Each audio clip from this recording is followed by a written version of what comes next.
Dream so big that everyone can't help but laugh. ऐसा ही कुछ dream है Luffy का।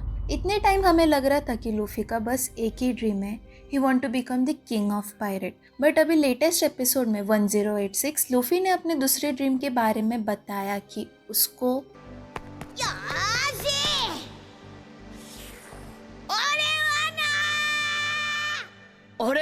बट अब ये सिर्फ 15 लोगों को पता है, शैंक, यामाटो, एस, साबो और उसके क्रू के 10 मेंबर और एक हूँ मैं।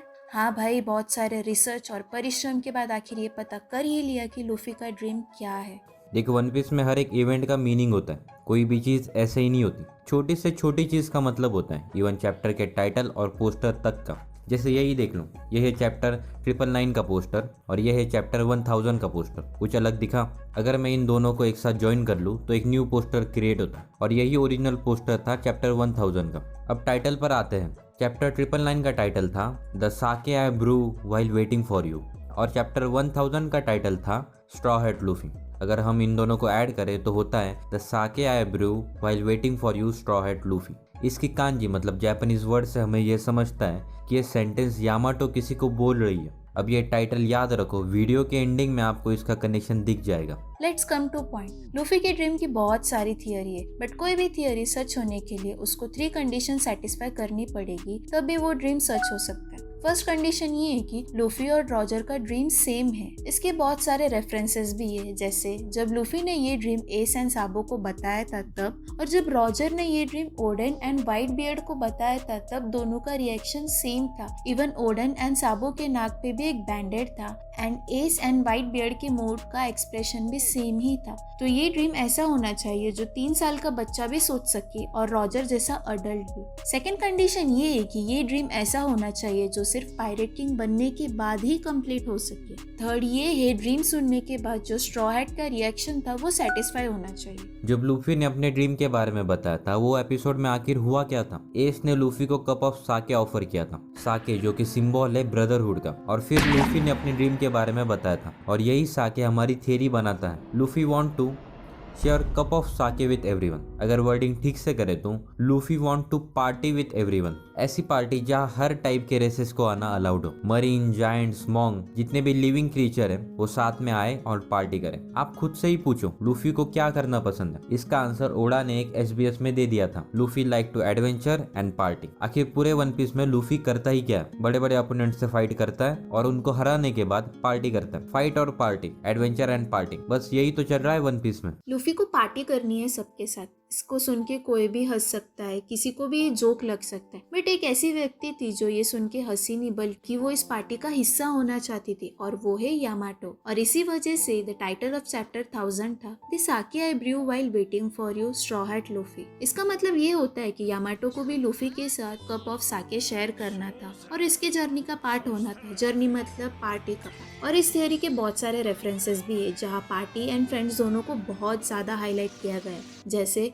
लूफी को सबसे ज्यादा परवाह किसकी है? फ्रेंड्स। लूफी को स्ट्रॉन्ग बनना ही इसलिए कि वो अपने दोस्तों को प्रोटेक्ट कर सके। जब साबा ओडी आग के बाद लूफी को लगा कि उसके दोस्त सब मर चुके हैं तो उसे लगा कि उसने सब कुछ खो दिया है। उसके सामने उसके दोस्त मर गए और लूफी को ऐसा ड्रीम भी आता है कि वो सब लोग पार्टी कर रहे हैं। यहाँ भी पार्टी एंड फ्रेंड्स दोनों को हाईलाइट किया गया है। और एक मूवी है स्टैम्पेड जिसमें मेन विलेन बुलेट लूफी को बोलता है कि तुम इतने पावरफुल होने के बाद भी उसॉप जैसे वीकलिंग को अपने साथ क्यों रख रहे हो? तब लूफी का रिएक्शन देखा, लूफी गुस्सा नहीं बल्कि कंफ्यूज था और उसने बुलेट को बोला अगर उसॉप नहीं रहा तो मैं पार्टी किसके साथ करूंगा? इन सारे इवेंट में एक ही चीज हाईलाइट किया गया, party, party with friends. But इस थियरी के सच होने के चांसेस 7 आउट ऑफ 10। 3 कम क्यों, ये जानने से पहले ये देख लेते कि ये थ्योरी अपनी 3 कंडीशन सेटिस्फाई करती कि नहीं। पहली कंडीशन ये थी कि ऐसा ड्रीम होना चाहिए जो एक 3 साल का लड़का भी सोच सके और रॉजर जैसा अडल्ट भी। अब देखो, जब लूफी ने अपना ड्रीम नामी को बताया था, नामी का ऐसा रिएक्शन था कि ये बस लूफी ही सोच सकता है, मतलब इतना चाइल्डिश और फनी ड्रीम। और लूफी को ये ड्रीम तब आया था जब वो 3 साल का था। 3 साल का बच्चा सोच ही क्या सकता? लूफी बचपन से शैंक्स को देख रहा था, शैंक्स के क्रू को देख रहा था। वो आते थे, पार्टी करते थे, बस मस्ती मजाक करते थे और मे भी उनको ही देख के लूफी को ये ड्रीम आया होगा। तो तो पार्टी करने का ड्रीम 3 साल का बच्चा सोच सकता है। अब बात करें रॉजर की, तो रॉजर के इवेंट हमने बस 2-3 टाइम ही देखे, जहाँ एक टाइम वो सेम पार्टी कर रहा था जब ओडिन ने रॉजर के क्रू को ज्वाइन किया था। सेकेंड टाइम हमने ये देखा था कि रॉजर और व्हाइट बियर्ड में फाइट हुई थी और फाइट खत्म होने के बाद रॉजर और व्हाइट बियर्ड पार्टी कर रहे थे। और यही नहीं, जब रॉजर ने अपना ड्रीम व्हाइट बियर्ड को बताया था तब उसका रिएक्शन ऐसा था, Roger what are you a little boy. मतलब रॉजर का ड्रीम ऐसा था जो छोटा बच्चा सोच सकता है। तो मतलब ये कंडीशन तो सेटिस्फाई हो रही कि लूफी का ड्रीम और रॉजर का ड्रीम सेम हो सकता है। सेकेंड कंडीशन ये है कि ऐसा ड्रीम जो पायरेट किंग बनने के बाद ही कंप्लीट हो सके। देखो, अगर इतनी बड़ी पार्टी रखनी है जहाँ मरीन तक आए तो ये तभी हो सकता है जब वो इंसान बड़ा हो, जैसे पायरेट किंग। आप ऐसा समझो, अगर आपकी शादी होती है तो कौन कौन आता है? आपके दोस्त, आपके फैमिली मेंबर्स, थोड़े बहुत नेबर्स। बट अगर यही जगह सैलमन भाई की शादी होगी और सबको इन्वाइट किया गया है तो बहुत सारे लोग आएंगे। इसलिए इतनी बड़ी पार्टी करने के लिए लूफी को बहुत बड़ा मतलब पायरेट किंग बनना पड़ेगा। तो ये कंडीशन सेटिस्फाई हो गई। अब बात करते हैं थर्ड कंडीशन की, कि जो है लूफी का ड्रीम सुनने के बाद स्ट्रॉ हैट का रिएक्शन। अगर बैंक्वेट करना ही लूफी का ड्रीम है तो सांजी खुश क्यों नहीं था? उसे देख के ऐसा लग रहा था कि ही वॉज शॉक। अगर बैंक्वेट हो तो वहाँ पे खाना बनाने की जिम्मेदारी सांजी की ही है और सांजी को खाना बनाना पसंद है, पर सांजी का रिएक्शन ये सेटिस्फाई नहीं कर रहा। सेकंड, अगर बैंक्वेट हो, पार्टी हो तो वहाँ पे होगा बूज और बूज जोरो को पसंद है, पर जोरो का रिएक्शन भी सेटिस्फाई नहीं हो रहा था। जोरो को देख के ऐसा लग रहा था कि ही वॉज लाइक ये क्या बोल रहा है तू लूफी। और थर्ड है ब्रूक, अगर पार्टी होगी तो वहाँ होगा नाच गाना और स्ट्रॉ हैट के पास बस एक ही म्यूजिशियन है और वो है ब्रूक, और उसका रिएक्शन भी सेटिस्फाई नहीं हो रहा है। थर्ड कंडीशन मैच नहीं होने की वजह से ये थियरी के सच होने के चांसेस 7 आउट ऑफ 10 है। पर टेंशन मत लो, ऐसी बहुत सारी थियरीज है जो लूफी के ड्रीम के बारे में बताती है। उसमें से एक थियरी ऐसी भी है जहाँ लूफी के क्रू का रिएक्शन सेटिस्फाई भी होता है। इस थियरी के अकॉर्डिंग लूफी का ड्रीम है मून पे जाना। तो अगर आपको इसके बारे में जानना है तो देन कमेंट सेक्शन में बताइए, I will make video on it.